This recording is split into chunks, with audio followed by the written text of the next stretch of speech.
pamoja nasi.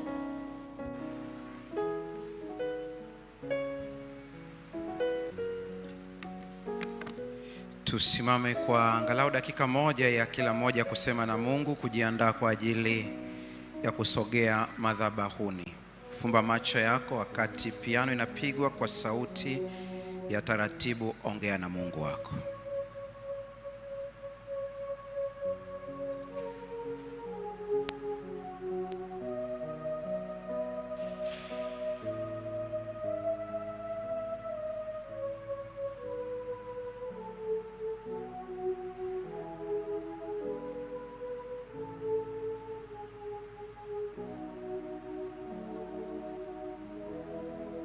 Kwa jina la Yesu Kristo, amen. Madhabahuni, eneo la kumtambua Mungu wa kweli. Eneo la kumtambua Mungu wa kweli. Kama hujapewa karatasi kwa ajili ya kuandika maombi yako mahali ulipo, unaweza ukanyoosha mkono wako. Nyosha tu mkono wako mahali ulipo ili uweze kuhudumiwa ikiwa hujafanya hivyo, maana mwishoni tutakuwa na maombi maalum. Kitabu cha Ufunuo sura ya 14 fungu lile la 7 anasema, akisema kwa sauti kuu, mcheni Mungu na kumtukuza, kwa maana saa ya hukumu yake imekuja. Msujudieni yeye aliyezifanya mbingu na nchi na bahari na chemchemi za maji. Tafsiri nyingine inaongeza na vyote vilivyomo. Inategemea unatumia tafsiri ipi. Madhabahu ni zaidi ya eneo, ni ufunuo. Haleluya. Madhabahu ni zaidi ya nini?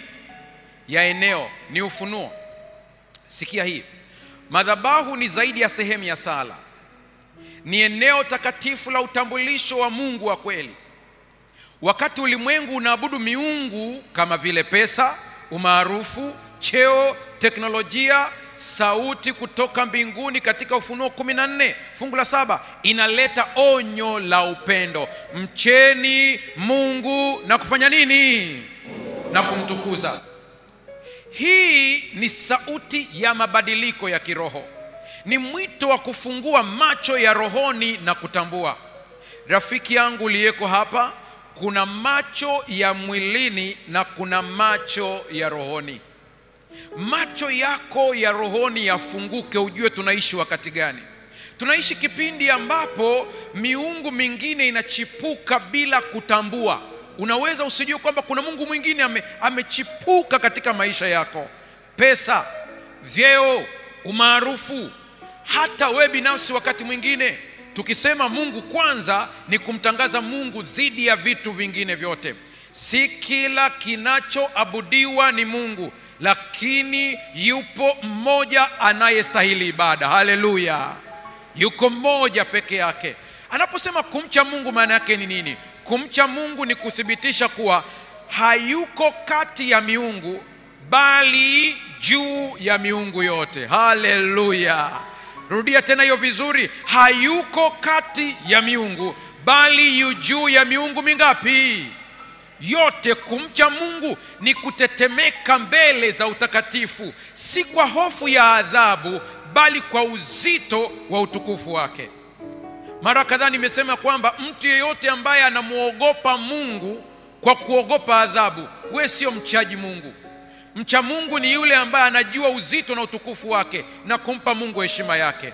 Kumbuka Kutoka 20 fungu la 3, usiwe na miungu mingine ila nani? Ila mimi. Hiyo ndiyo sauti ya Mungu. Mungu haombi kuwa wa kwanza kati ya wengine, anadai kuwa wa pekee. Ni haki yake ya msingi. Mungu ni wa pekee.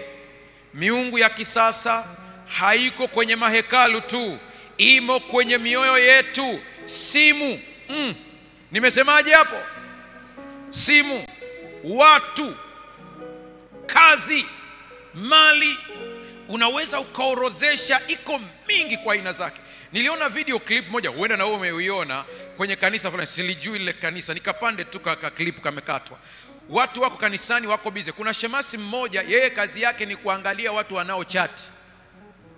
Akikuta tu na chati, anakunyang'anya simu, anakupa Biblia. Sasa swali langu likawa, anajua hii ni ya nani ili awakabidhi baadaye? Mimi sielewi. Lakini hivi ni vimiungu vimeanza kuibuka taratibu taratibu. Mlioko maofisini mnajua mtu yuko radhi kumwekea sumu mwingine kisa asipande cheo. Hapo Mungu wako ni yupi sasa? Maana kama Mungu wako ni Mungu muumba wa mbingu na nchi na bahari na vyote vilivyomo, namba moja, utaheshimu uhai wa mtu. Haleluya. Namba mbili, utatambua ya kwamba kila mmoja hupanda kwa wakati wake. Sasa kwa sababu watu wameanza kuabudu vyeo, mali, kazi, ukiona imefikia hatua unaambiwa chagua kati ya kazi au ibada, kama utachagua kazi kwa sababu tu unaona hutaishi vizuri, hiyo kazi imekuwa ndiye Mungu wako. Sikiliza, lakini mbele za madhabahu tunasema kama Musa, ni nani aliye kama wewe Bwana kati ya miungu? Haleluya, hakuna mwingine. Tunavua viatu vya ubinafsi, tukibaki bila viatu kiroho, tukisema nimekuja mbele ya ukuu usiolinganishwa. Viatu vyetu ni kana kwamba nasema sitaki ulinzi mwingine isipokuwa wewe. Hii ni ibada halisi ya moyo unaomjua Mungu kama asiyeweza kulinganishwa na chochote. Tunaposema mtukuzeni Mungu, maana yake ni nini? Kumtukuza Mungu sio kwa vitu tunavyopata, sikiliza vizuri hapa, bali kwa yeye alivyo. Utukufu wa Mungu hauanzishwi na baraka zetu, ni asili yake. Mchungaji, sijakuelewa. Nenda kamuulize Ayubu vizuri, utapata picha. Anapewa taarifa, watoto wako wote hawapo, mali zako zote zimepotea. Sikia kauli ya Ayubu, Bwana alitoa na Bwana alitwaa, jina la Bwana lifanye nini? Libarikiwe. Anamwabudu Mungu. Wewe ukipoteza vitu vyote unafanya nini? Unaanza kuandika orodha ya kitabu kipya cha maombolezo. Mimi natoa zaka sana, mbona umeachia mali yangu imeenda? Kana kwamba wewe na Mungu mnalipishana. Na mimi nakwambia wale watu ambao wanasingizia zaka na kulaumu Mungu kunitendea hivi wakati natoa zaka, hiyo kauli ni kauli ambayo inaonyesha unafanya biashara na Mungu. Ni kosa kubwa sana. Mungu ana haki ya kuabudiwa. Haijalishi amenipa au hajanipa, Mungu anastahili kuabudiwa. Lazima hili ulimeze kwenye akili yako. Kama ingekuwa tunalipishana na Mungu, aanze kutulipisha pumzi tunayopumua hapa sasa hivi. Atulipishe kama luku. Uko kwenye foleni, wewe ni namba 3. Muuza oksijeni nakwambia mtandao unasumbua. Mungu anastahili kuabudiwa. Haleluya. Isaya 42 fungu la 8. Ni katika madhabahu tu utajua kwamba ni haki yake kuabudiwa. Fungu la 8 anasema, jina langu mimi ni Mwenyezi Mungu, utukufu wangu sitampa mwingine, wala sifa zangu sanamu za miungu. Huwezi kumlinganisha na hirizi, huwezi kumlinganisha na miti, huwezi kumlinganisha. Nilipenda sana sentensi hii, sikiliza vizuri. Miungu ya uongo hupokea sifa kwa vitu inavyotoa kwa watu. Na tusipoangalia tunaanza kumwabudu Mungu katika mtazamo wa miungu bila kujua. Unakuta mtu anakuambia mimi sitaenda kanisani, unamuuliza kwa nini? Nimeomba sana Mungu hanijibu. Mimi sitaimba tena, kwa nini? Nimemuomba sana Mungu hajanijibu. Sikiliza nikwambie, akili yako ya moyoni ianze kupokea utambuzi. Baba yako aliyekuzaa ni baba yako, hata kama ni kichaa muokota makopo, ni baba. Ugomvi wa baba na mama usiuingilie. Hata kama mama alikusimulia mabaya, mtendee baba yako haki. Una DNA yake kwenye mwili wako. Mungu anaabudiwa kwa sababu ndiye baba yetu.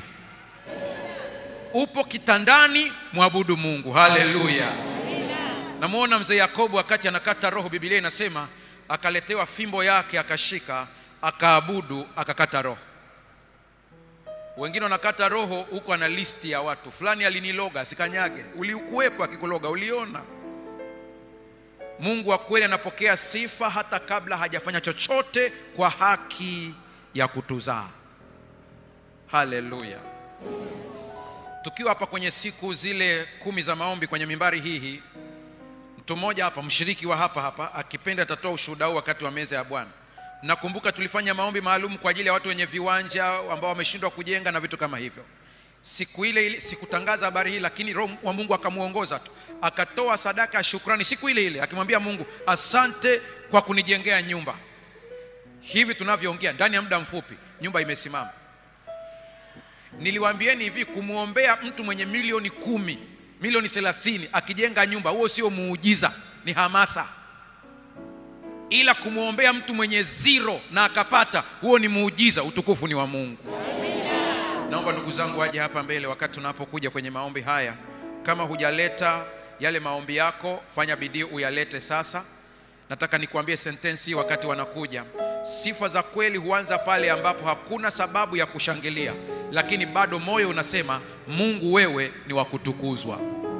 Sikiliza hiyo vizuri. Sifa za kweli huanza pale ambapo hakuna sababu ya kushangilia, lakini bado moyo unasema Mungu wewe ni wa kutukuzwa.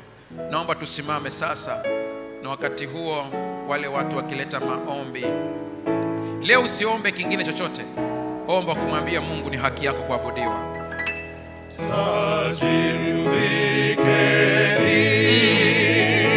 Taji nyingi sana, kondoo wake kitini, Bwana wa mabwana, nami nitamsifu. Alikufa kwangu,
amini ni lako. Tunarudia fungu la 4 kwa kutafakari kabisa. Bwana ataotesha vitu vipya katika maisha yako. Mpe sifa yake. Taji mvikeni Bwana wa salama. Taji mvikeni Bwana wa salama. Kote kote duniani, kote kote duniani, vita vitakoma, nayo enzi yake, nayo enzi yake itaendelea.